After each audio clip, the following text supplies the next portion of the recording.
మధ్య ఒక ఇంటర్వ్యూలో కూడా అన్నారు, సక్సెస్ ఫెయిల్యూర్తో మీకు పెద్దగా సంబంధం లేదు, but for you more important is the process of film making. మీకు ఎక్కువ ఇంపార్టెంట్ కిక్ అది కిక్. నాకు ఏంటంటే ఇప్పుడు ఏ పని చేసినా దానికి ఒక రిజల్ట్ ఉంటుంది. ప్రపంచంలో ఏ పనైనా చేయండి, ఎనీథింగ్, ఎదర్ మంచి జరగచ్చు లేకపోతే చెడు జరగచ్చు. బట్ మనం చేయగలిగిందల్లా ఏంటంటే ప్రాసెస్ని ఎంజాయ్ చేయడం తప్పించి ఏమీ చేయలేము అంతకు మించి. అది బాగుంది అని అందరూ అప్రిషియేట్ చేశారు అంటే ఇట్స్ బోనస్. అంతే, మన పని మనం చేసుకుంటూ వెళ్ళాలి. But I'm very much happy with Krishnagadi Veeraprema గారు put the process. It will be in my books. నా మెమరీలో, నా జ్ఞాపకాల్లో ఉండే ఒక మంచి పుస్తకం ఇది.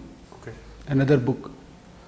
కానీ మన ఇండస్ట్రీకి వస్తే obviously everybody is looking after ఎవరు సక్సెస్లో ఉన్నారు, ఎవరు ఫెయిల్యూర్లో ఉన్నారు. సో మీతో పనిచేయడం చాలా ఇష్టం ఉండొచ్చు, బట్ ఆటోమేటిక్లీ జనాలు అనుకుంటారు, అరే వాళ్ళు ప్రీవియస్ ఫిల్మ్స్ పెద్దగా ఆడలేదురా, మళ్ళీ ఎందుకు వాళ్ళతో సినిమా చేస్తున్నారని. ఆ భయం లేదండి మీకు అసలు? నేను అది బిలీవ్ చేయనండి జనరల్గా. అంటే సక్సెస్ అనేది ఏంటంటే ఒక హై అంతే. అది అంటే అందరూ మన గురించి ఇక్కడికి వచ్చేదే కీర్తికాంక్ష. ఎవరైనా డబ్బుల కోసం ఇనీషియల్గా ఎవరు రారు, ఫస్ట్ ఆ కీర్తికాంక్ష ఇక్కడికి లాక్కొస్తుంది ఎవరినైనా.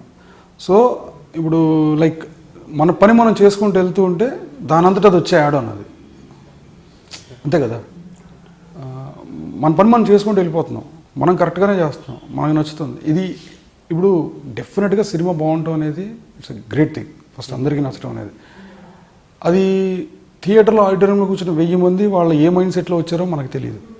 ఫస్ట్ థింగ్, వాళ్ళ ప్రాబ్లమ్స్ ఏంటో మనకు తెలియదు, వాళ్ళు ఎలాంటి మైండ్ సెట్లో ఉన్నారో ఆ టైంకి తెలియదు. సో వీళ్ళందరినీ తీసుకొచ్చి ఆ మూడ్లో కూర్చోబెట్టి వాళ్ళని సాటిస్ఫై చేయడం అనేది డెఫినెట్గా ఆడిటోరియం ఎంత గొప్ప సినిమాకైనా ఒక 1000 మంది ఉన్న థియేటర్లో 10 మందికి నచ్చదు. ఆ పర్సంటేజ్ అనేది మనం ఎప్పుడు ప్రిడిక్ట్ చేయలేం. ఎక్కువ మంది నచ్చితే హిట్ అంటాం, ఎక్కువ మంది బాగుందంటే హిట్ అంటాం, ఎక్కువ మంది బాగాలేదంటే ఫ్లాప్ అంటాం, అంతే కదా. ఇది ఎప్పుడూ మారుతూనే ఉంటుంది దేనికైనా. సో కొంతమందికి సీన్స్ కనెక్ట్ అవుతాయి, కొంతమందికి ఇంకోటి కనెక్ట్ అవుతుంది, కొంతమందికి ఓవరాల్ టోటాలిటీ కనెక్ట్ అవుతుంది, ఒకటి క్యారెక్టర్ కనెక్ట్ అవుతారు. అలా ఒక్కొక్కరు ఒక్కొక్కలా చూస్తారు సినిమాని. అంటే అందరికీ కామన్ ఫ్యాక్టర్ ఏంటంటే అందరికీ నవ్వటం ఇష్టం కాబట్టి, అందరికీ నవ్వటం ఇష్టంగా.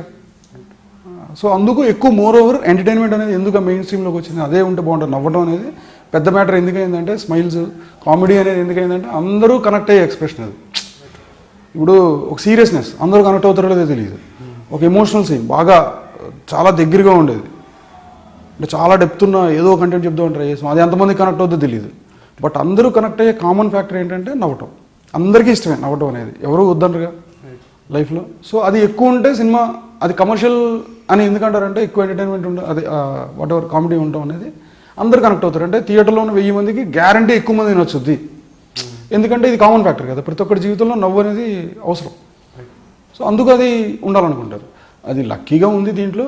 ఇంకొకటి ఇంకొకలాగా ఉంటాయి కథలు, అంతే కదా. ఇప్పుడు రాజ్కుమార్ ఇరానీ గారి ఫిల్మ్స్ ఉన్నాయి, ఇలా ఆల్వేస్ ఈ won't bank on only entertainment కదా.